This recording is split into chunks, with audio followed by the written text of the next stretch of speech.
In this chapter, we're going to talk about the basic building blocks of a Java program, and that's data and data types. This particular lesson will provide an introduction to data types and a reason for why we need to use data types in our programs. First of all, a data type defines the proper use of an identifier or an expression. An identifier can include things like a variable name or a function, and an expression could be an arithmetic expression, such as a formula, or a string expression where we add text together using something called concatenation. By making sure that our data is well defined, then we make sure that we're using the identifiers and expressions in a correct way. This will actually become more clear as we go through this lesson. Data types also help us determine what type of data can be stored in an identifier or written in an expression.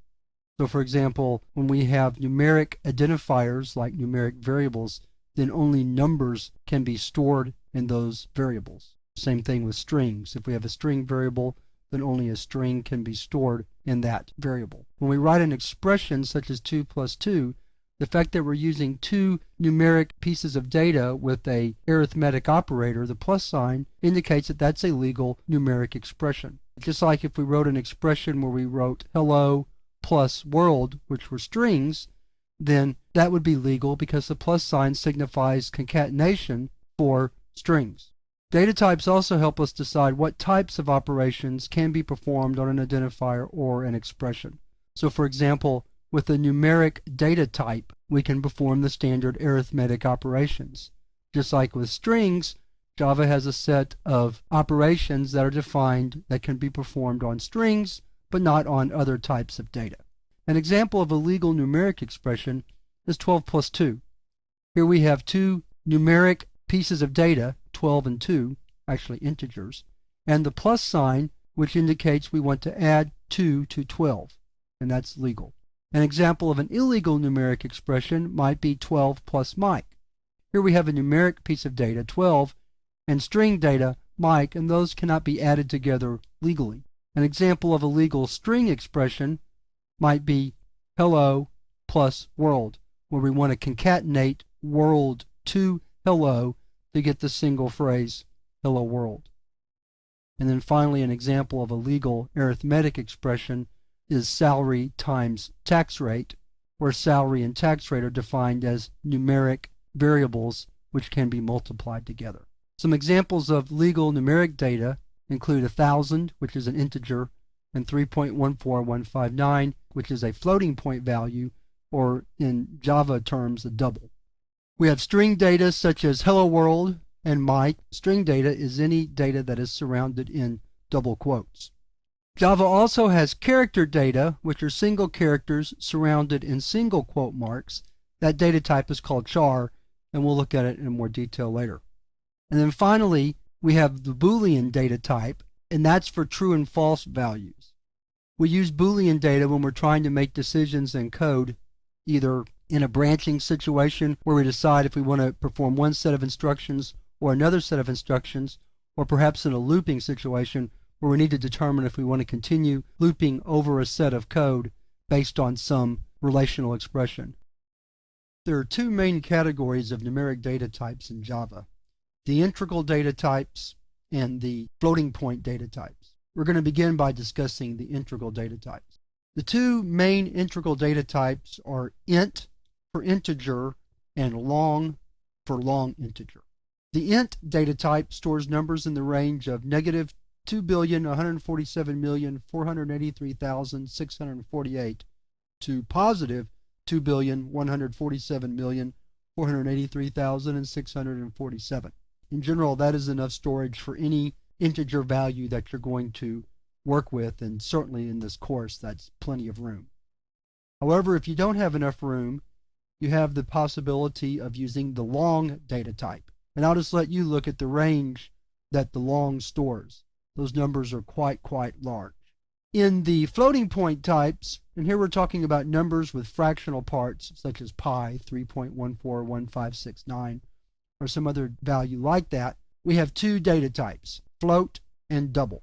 The float data type allows you to store up to 127 digits after the decimal point, and the double allows you to store 1023 digits after the decimal point. However, we will always use the double for the floating point data type in Java. That's just the standard as opposed to using the float. After the two main integral and floating point data types, we have two or three other less important integral types that we want to at least mention in this lesson. There's the byte, which can store small numbers in the range of -128 to +127. There's the short, which stores numbers in the range of -32,768 to +32,767.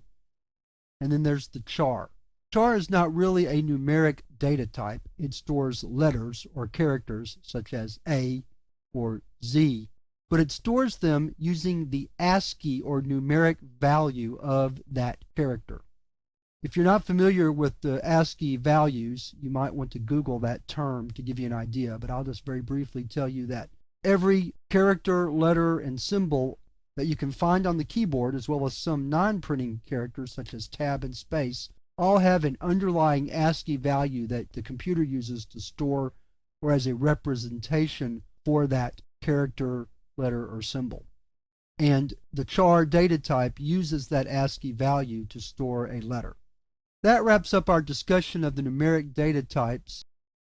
After the numeric types, the most common data types you'll use in Java programming are string and Boolean. So let's go over those data types now. A string is 0 or more characters surrounded by double quotes. So for example, hello world is a string. Any characters surrounded in double quotes become a string. So if you put numbers inside double quotes, they become strings and not numbers such as integers or doubles.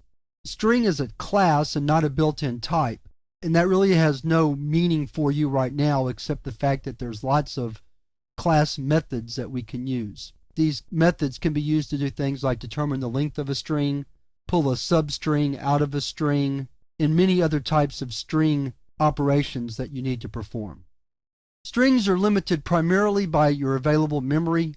The practical number of characters you could store may be up to 2 billion, but nobody would create a string of that length.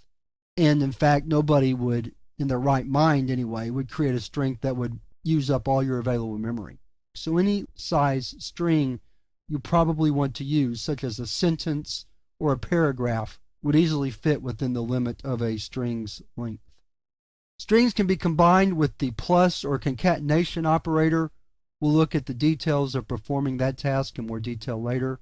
The empty string, which is two double quotes butted together with no space in between, is a legal string object and is used quite often in Java programming.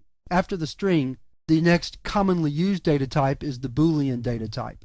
A Boolean data type is either a true or false value. Boolean, unlike string, is a built-in data type, although there is a Boolean class that is used for some Boolean operations. Booleans are used in comparisons such as salary greater than 100,000 or in repetition while the balance is less than 10,000 performs some task. And as we go through the course, you'll see lots of uses for Boolean data. That wraps up our discussion of the data types. So we've covered in the lesson previous, we talked about the integral and floating point data types. The two of those that are primary are the int for integer and double for floating point. And then we've also looked at the string data type and the Boolean data type. In the next lesson, we'll begin talking about how to store data using variables.